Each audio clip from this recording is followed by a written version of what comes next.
Breaking news today. The Saudi-led peace talks center any agreement with Russia on the territorial integrity of Ukraine. The territorial integrity of Ukraine was deemed central to any peace deal with Russia to end the war on August 6 during talks between senior officials from around 40 countries in Jeddah. The United States, China, and India were among the delegations that met in Saudi Arabia to discuss ways to end the conflict in Ukraine without resorting to military action.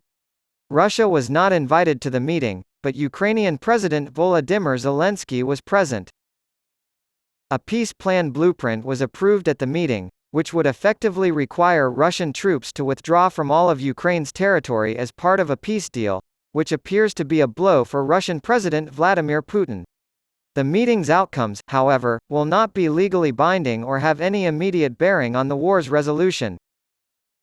According to Italy's Corriere della Sera, participants at the meeting in Saudi Arabia about the settlement of the war in Ukraine agreed that respecting the territorial integrity and sovereignty of Ukraine should be at the center of any peace agreement. The Kremlin has been adamant that it will not withdraw and that it plans to keep control of Crimea, which it annexed in 2014, and the four regions of Ukraine, Luhansk, Donetsk, Zaporizhia, and Kherson, that it annexed in September of last year in another questionable referendum. In response to Western sanctions imposed on Russia after its invasion of Ukraine in February, the Kremlin has been trying to build a BRICS plus bloc of non-aligned countries. Brazil, India, and South Africa, BRICS, along with Indonesia, Mexico, Zambia, and Egypt, important countries in the Global South that are members of the wider but informally BRICS plus, were all present. These nations have refused to join the West in imposing sanctions, but they have worked hard to keep a safe distance from Russia and keep at least cordial relations with the West out of fear of retaliation. This two-day meeting is part of Ukraine's diplomatic efforts to engage countries from the Global South that have been hesitant to take sides in the conflict due to its global economic implications and gain support beyond its core Western allies. Ukrainian President Volodymyr Zelensky convened this meeting in the hopes of laying the groundwork for an autumn summit of world leaders to discuss the issue. While acknowledging the lack of unity among the BRICS plus countries, he emphasized the need for the restoration of the rules-based international order and the importance of holding bilateral talks on the sidelines of the Jeddah meeting. Zelensky argued that a ceasefire was crucial because millions of people rely on food imports from Ukraine. Another food crisis is on the horizon after Russia withdrew from the Black Sea Grain Initiative on July 17. Millions of people in Africa, Asia, and other parts of the world depend on how quickly the world moves to implement the peace formula, so this is very important, he said. The Kremlin claimed to be monitoring the talks despite Russia's absence from them. As the fighting continues, there is currently no chance of Ukraine and Russia holding direct peace talks. The Kingdom of Saudi Arabia, KSA, cooperates closely with Russia as part of the OPEC Plus cartel to maintain stable oil prices around the world.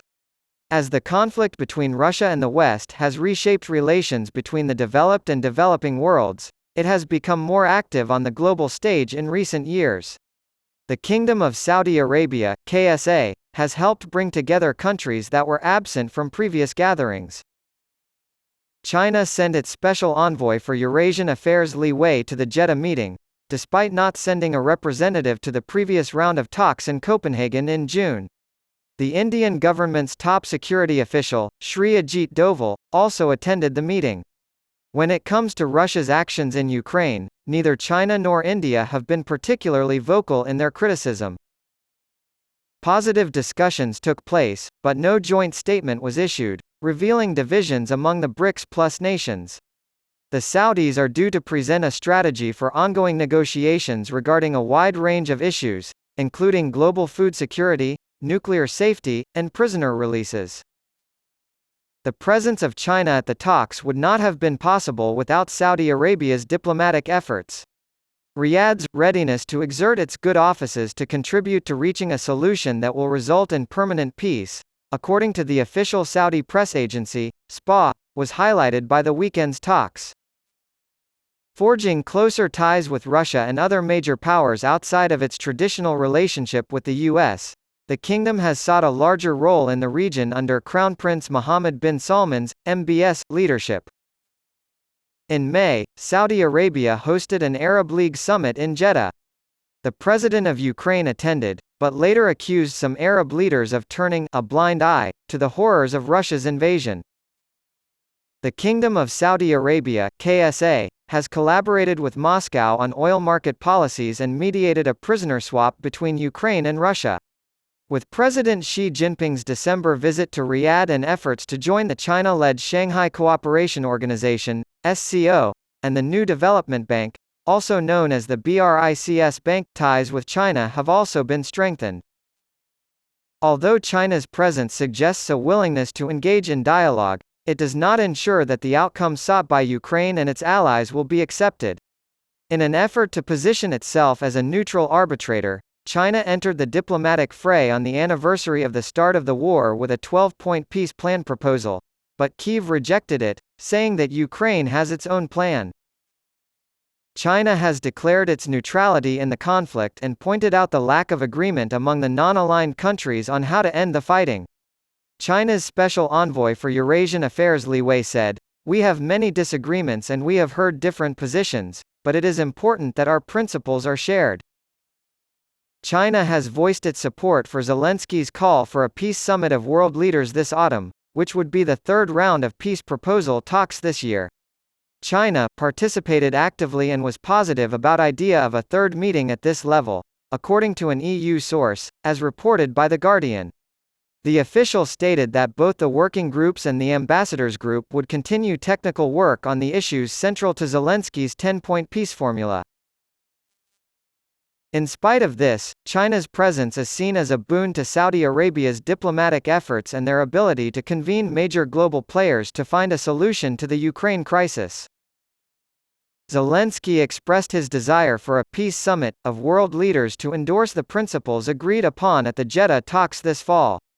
These principles, in his opinion, should be based on Kyiv's 10-point formula for a settlement, which prioritizes the full withdrawal of all Russian troops from Ukraine's territory, including the Crimea. Kyiv insisted that major developing states accept the Zelensky peace plan today at the talks, which is premised on the idea that peace can only begin after the complete withdrawal of Russian troops. Kyiv no longer insisted that adoption of the peace plan, and other states did not insist that Ukraine abandon it, The Wall Street Journal reported. Russian officials need to understand what goals are set and what will be discussed, Kremlin spokesman Dmitry Peskov said earlier this week.